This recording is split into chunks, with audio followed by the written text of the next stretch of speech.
A espiritualidade de Umbanda não é somente composta pela esquerda, não é mesmo? Então hoje, a pedido de um dos nossos inscritos, o Ginelson, nós iremos estar estudando a falange do Caboclo Sete Pedreiras. Eu sou Renato Bosco, teósofo, teólogo e dirigente da Casa de Pai Oxóssi, Caminho de Axé. Vamos lá.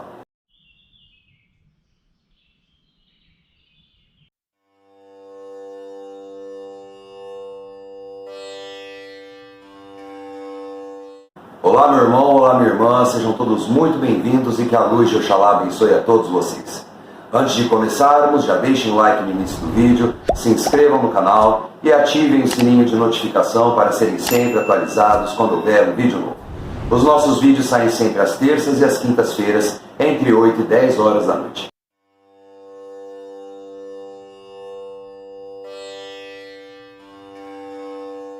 Para podermos conversar sobre quem são os falangeiros da linha de Caboclo Sete Pedreiras, nós temos que ter em mente a primeira coisa, que são caboclos de Xangô.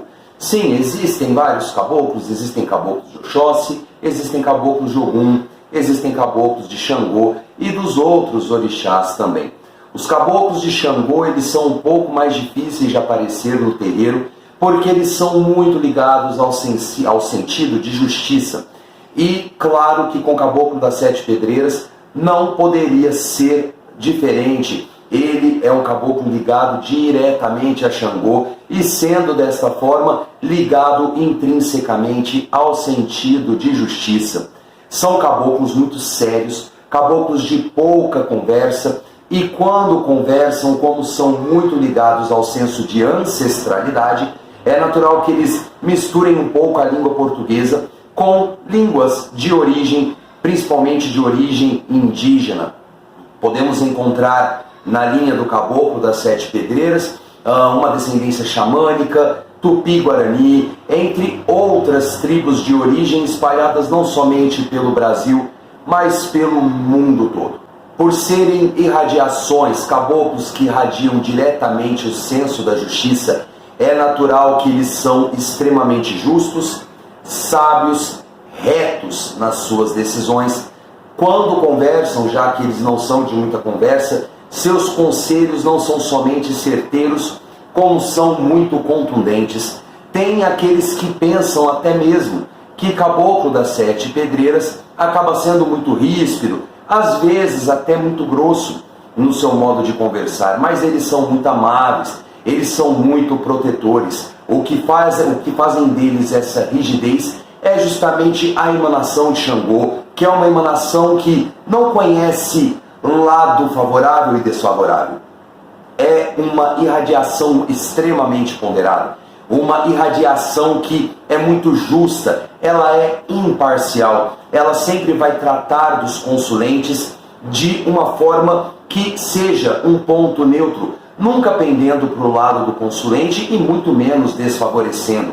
Por isso mesmo que eles são incomuns nos terreiros. Quando não incomuns, são raros. Haja vista que os médiuns que trabalham e, na maioria das vezes, são mentorados por esses caboclos, têm que trabalhar sempre o seu senso de justiça, o seu senso de disciplina e, claro, o seu senso de conhecimento. Quando chegarmos na parte da regência, vocês vão entender que a regência é uma regência muito fechada, é uma regência muito intrínseca, portanto, fica até o final do vídeo, que nós temos muita informação ainda para estar passando sobre Caboclo Sete Pedreiras. As cores que eles usam nos seus fios de pontas, ou quando usam cocares ou adereços em penas, eles geralmente dão preferência para o marrom, afinal é a cor da regência de Xangô, marrom e branco, ou marrom e verde, ou então marrom, branco e verde. Manipulam bebidas como cerveja escura, cerveja clara,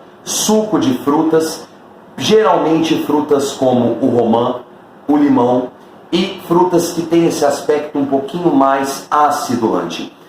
Manipulam ervas diversas, mas geralmente dão preferência para ervas de Xangô, como folhas de café, hortelã, manjericão roxo, entre outras. E nos fumos eles optam por charutos, quando não charutos, cachimbos de angico com ervas desidratadas bem características de Xangô. Por serem espíritos absolutamente sábios, justos e benevolentes, sempre tomarão a frente de seus médiuns e sempre os inspirando a seguir o mesmo caminho. Por isso mesmo que eu falo, você meu irmão, você minha irmã, que trabalha com esse caboclo, sempre dê ouvidos aos conselhos deste guia.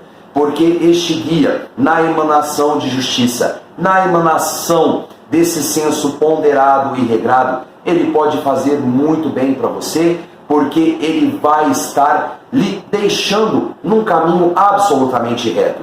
Por mais que tenha obstáculos, por mais que tenha intempéries, vai te ajudar a seguir o seu caminho com coragem, vai te ajudar a seguir esse caminho com sabedoria, sobretudo com astúcia no lidar com estes obstáculos.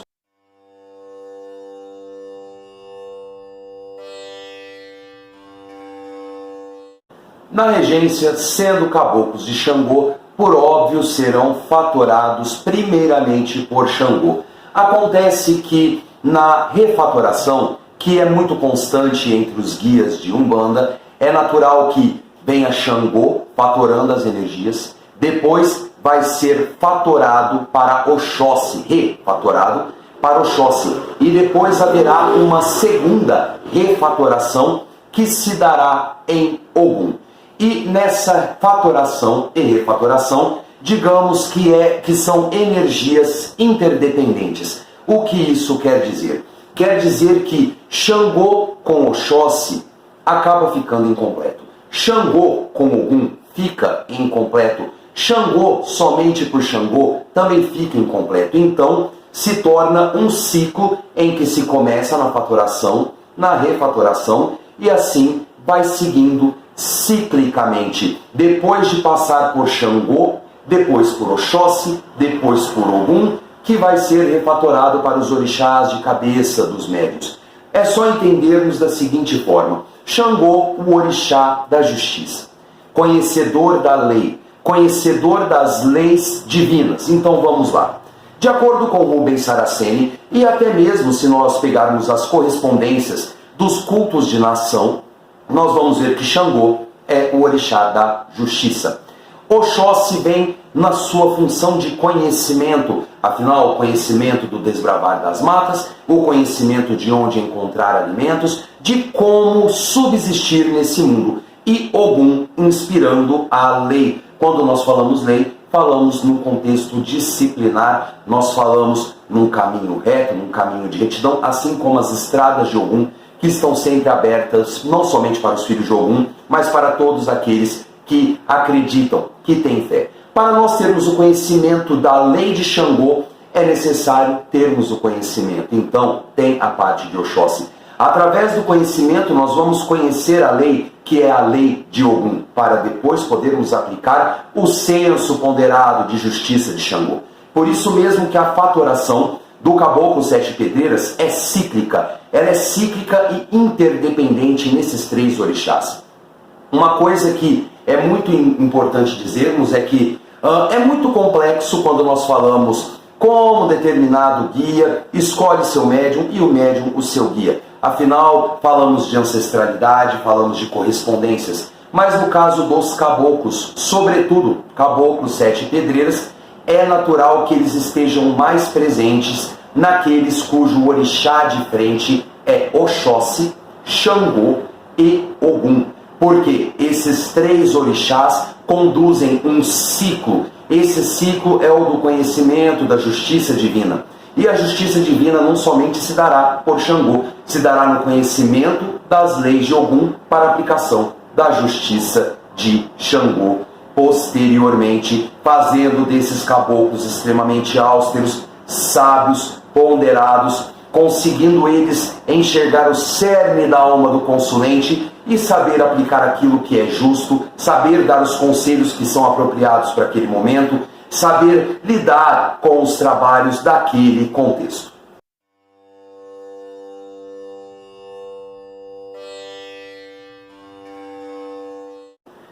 Por mais que os falangeiros dos caboclos Sete Pedreiras sejam de Xangô, eles têm acesso a todas as linhas de Umbanda. Nós vamos entender através do seu nome simbólico o porquê que a sua linha de atuação é tão vasta. Desculpem, pessoal, deu uma notificação aqui no notebook, é onde está o meu roteiro, porque é muito conteúdo, tá? Então, continuando, vamos lá. O caboclo sete pedreiras, ele irá atuar em todas as linhas. Ele vai atuar no seu sentido de justiça e na justiça com a fé, na justiça com o conhecimento, na justiça com a lei, na justiça com o amor, na justiça com a evolução e na justiça com a geração, que são 7 sentidos da vida, que são regidos pelos 7 orixás de Umbanda, da Umbanda tradicional, digamos assim. Portanto, vamos colocar o nome na tela mais uma vez e vamos entender cada um dos termos. Como estamos falando de caboclo pela primeira vez, eu acho válido nós contextualizarmos caboclo. O que significa o caboclo na Umbanda? A princípio, quando nós pensamos em caboclos, nós pensamos automaticamente em índios. Mas se nós formos analisar essa palavra etimologicamente, ou seja, através da sua origem, o que consta nos dicionários, o dicionário vai nos dar uma significação diferente, haja vista que, de acordo com o dicionário, o resultado da palavra caboclo seria o cruzamento, ou seja, seria o resultado da relação entre o homem branco e um descendente indígena, resultando nos caboclos. Mas quando nós falamos de Umbanda, nós temos que entender caboclo por um outro viés. Temos que ir além da etimologia. Vamos lá. Quando nós falamos caboclo na Umbanda, haja vista que a Umbanda é uma religião brasileira que resgata valores da cultura do nosso país. Já falei isso em vídeos anteriores, os primeiros vídeos do canal, o diga-se de passagem. Então, quando nós pensamos em caboclo, o caboclo acaba sendo símbolo da cultura brasileira. Afinal, nós tínhamos os índios, antes do descobrimento, que eles eram os verdadeiros donos do país, tiveram contato com o homem branco, aprenderam forçosamente a cultura do homem branco, os valores do homem branco, os vícios do homem branco, tiveram contato com a doença dos brancos, com as doenças dos brancos, a crença do homem branco, e dessa forma também surgiram filiações, e essas filiações vieram a se chamar caboclos, que são o resultado da mistura do homem branco com o índio. E isso é um forte símbolo da miscigenação cultural. Então, caboclo, no viés umbandista, vem trazer a ideia de união. Vem trazer a união falando que o homem branco não é melhor do que o índio e vice-versa. O homem branco não é melhor que o negro e vice-versa. Existe uma comunhão cultural no sentido umbandista, haja vista que a Umbanda é paz, amor e um mundo cheio de luz. Então, quando nós falamos caboclo, nós podemos emitir a vários significados, dentre eles fraternidade, dentre eles comunhão, irmandade, um irmão, irmão de fé, entre outras significações correlatas. Com relação ao número 7, nós já abordamos aqui, principalmente quando nós falamos da falange de 7 catacumbas e falamos também do Exu 7 encruzilhadas, a significação vai ser a mesma. Ou seja, o número 7 é o que nós chamamos de setentário sagrado, ou seja, é um número perfeito, um número divino, um número pelo qual Deus baseou vários dos seus mistérios, principalmente da criação, entre outras passagens que estão constantes na Bíblia, que remetem ao 7 como número perfeito, o número que é dado por Deus, e ele é perfeito na sua quantidade, no seu limite e na sua ponderação. Vamos ver alguns exemplos. Pessoal, como eu falei, eu estou aqui com o meu roteiro, eu separei alguns exemplos bem interessantes, haja vista que eu já não sou um leitor assíduo da Bíblia mais, isso já faz muito tempo, mas vamos citar então alguns exemplos da perfeição do número 7, como orientações dadas por Deus e como elas foram efetivas num contexto social e religioso. Vamos lá, a criação do mundo em 6 dias, mais um em que Deus supostamente teria descansado. Só que no viés teológico, Deus não descansou no 7º dia porque a humanidade ainda não existia. Então, após o 7º dia, Deus fez o homem, ou seja, criou a raça humana conforme os mitos e as lendas constantes na Bíblia acerca da criação do homem.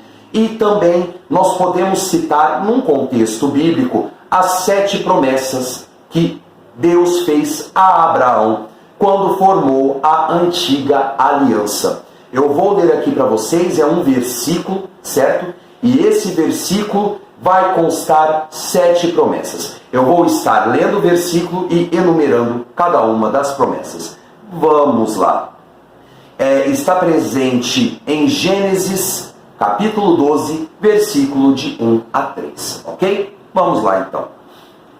Ora, o Senhor disse a Abraão: sai de tua terra, da tua parentela e da casa de teu pai, para a terra que eu te mostrarei.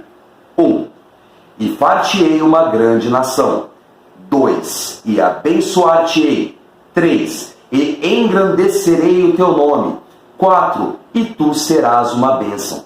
5. E abençoarei os que te abençoarem. 6. E amaldiçoarei os que te amaldiçoarem.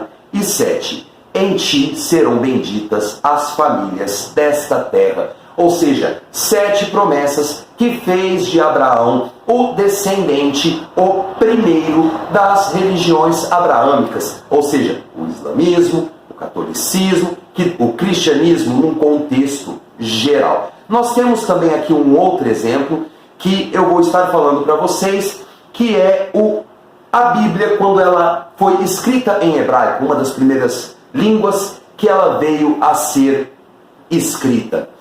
Se vocês pegarem uma tradução do hebraico, aliás, uma versão do hebraico, o primeiro versículo da Bíblia, ou seja, Gênesis capítulo 1, versículo 1, ele é composto por 7 palavras, ok? Se nós pegarmos a tradução em português, veremos mais palavras, porque no processo de tradução, haja vista que são línguas muito diferentes, é natural que não tenha mais palavras. Mas o original, em hebraico, o primeiro versículo continha 7 palavras. E o último versículo da Bíblia, que está presente em Apocalipse, capítulo 10, o versículo 3 a 4, é composto também, no hebraico, claro, por 7 palavras. Ou seja, a palavra de Deus se inicia com 7, ou seja, a perfeição, e ela se finaliza em 7. Um contexto perfeito. Agora, num contexto umbandista, o número 7 significa perfeição também.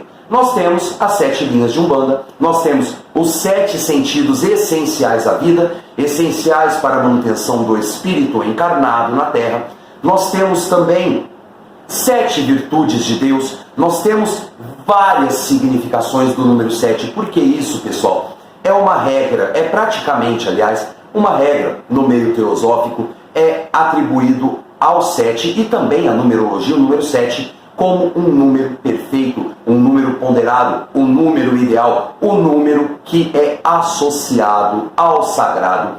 E quando nós falamos de pedreira, por óbvio, nós estamos falando de Xangô, estamos falando do ponto natural de Xangô, estamos falando de firmeza, estamos falando de resistência, ou seja, a resistência contra os obstáculos, a capacidade de superar grandes desafios. Isso num viés terapêutico, principalmente na leitura de cartas, a montanha, ela tem esse significado muito poderoso. Fala-se dos obstáculos, mas também essa mesma montanha significa a superação dos desafios, a superação dos obstáculos. Se nós pegarmos então Caboclo, 7 pedreiras, nós chegaremos a várias significações, dentre elas, irmão perfeito que supera obstáculos.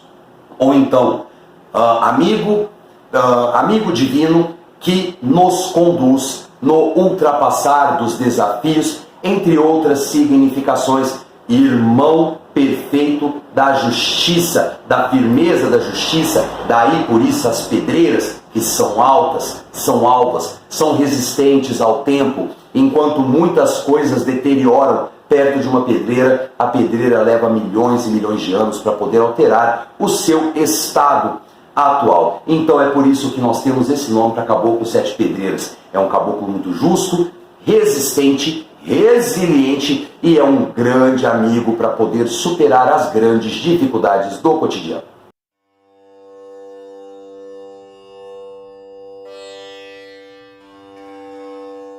E tendo explicado até aqui, os caboclos sete pedreiras, por serem caboclos de Xangô, mais uma vez, vão agir no sentido da justiça, do conhecimento e da lei. Por isso mesmo, seus aconselhamentos são contundentes.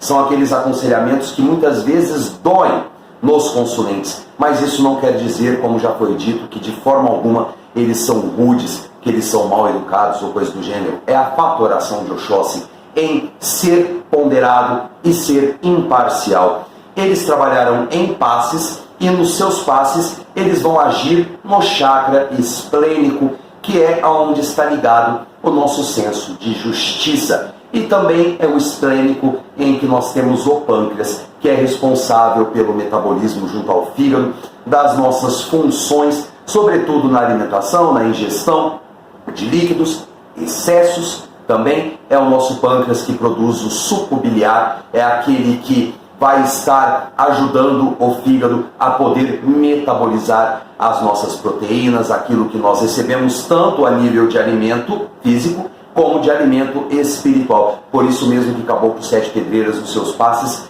vão agir bem contundentemente no chakra esplênico. Eles trabalham em quebras de demanda, principalmente de assuntos relacionados, obviamente, à justiça. Quando eu falo justiça, não é somente causas em que envolve dinheiro, não, isso aí é muito pouco para Caboclos Sete Pedreiras, mas sobretudo para as injustiças, os vícios na lei, os vícios na justiça dos homens, é onde ele vai estar atuando. Ele também atua na cura, trabalhando na cura principalmente dos desequilíbrios do chakra esplênico, fazendo as energias voltarem ao normal. E também eles auxiliam os seus médiuns justamente no ponderar das situações, sempre agir com muita frieza, a boa frieza, ou seja, para tomar decisões acertadas, poder tomar atitudes que não reflitam negativamente nas outras pessoas, e também no astral, principalmente na apometria. Os caboclos de Xangô, assim como os Sete Pedreiras, trabalham na defesa dos caboclos de Oxóssi e Ogum. Formam grandes barreiras etéricas para que os caboclos de Oxóssi e Ogum, que são caboclos ostensivos, possam estar trabalhando no resgate kármico, ou no resgate de campos mentais, ou até mesmo de perispíritos, porventura, aprisionados. E esse foi o vídeo sobre Caboclos Sete Pedreiras. Muito obrigado por sua audiência. Se gostou do vídeo, por favor, deixe seu like. É importante para que o YouTube entenda que estamos produzindo um bom conteúdo. Não se esqueça, claro, de se inscrever. Tem algo a mais a falar sobre Caboclos Sete Pedreiras? Fique à vontade nos comentários e até mesmo para sugerir um futuro estudo acerca das entidades que, quando possível for, nós vamos trazer para todos vocês. Axé para quem é de axé, amém para quem é de amém. Fiquem todos com Deus e até o próximo vídeo. Tchau!